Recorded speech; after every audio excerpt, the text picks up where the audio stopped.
Oke teman-teman, rapat nih Pak Tarno jualan ikan cupang. Kecurigaan istri tua Pak Tarno soal uang pemberian dari Raffi Ahmad serta donasi lainnya memicu kejanggalan. Sebab Pak Tarno yang sudah rentan usia itu kini viral, lantaran kepargok jualan ikan cupang, memakai kursi roda.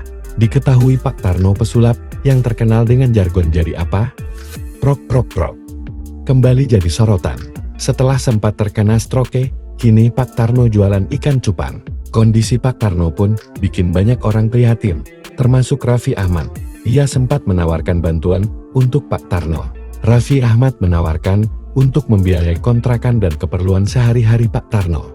Bagi Raffi Ahmad, yang penting Pak Tarno cepat sembuh. Selain itu, Raffi Ahmad juga berdonasi untuk meringankan kondisi Pak Tarno. Sayangnya donasi ini justru dipertanyakan oleh istri pertama Pak Tarno, Saria. Rupanya meski sudah ada donasi, Pak Tarno tetap jualan ikan cupang dan mainan di depan SD.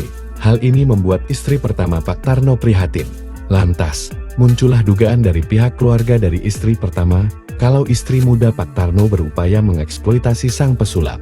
Di lain sisi, istri muda Pak Tarno, Dewi, membantah dugaan ini. Ia mengatakan tak tahu di mana uang donasi tersebut, dan menjelaskan bahwa Pak Tarno menyimpan donasi tersebut sendiri. Ia juga mengatakan bahwa Pak Tarno tetap berjualan karena tidak betah di rumah dan merasa stres. Pak Tarno jualan di sekolah, itu memang keinginan dia sendiri.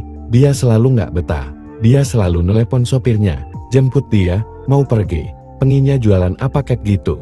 Kalau di rumah dia stres gitu. Dia orangnya nggak bisa dikekan, paparnya.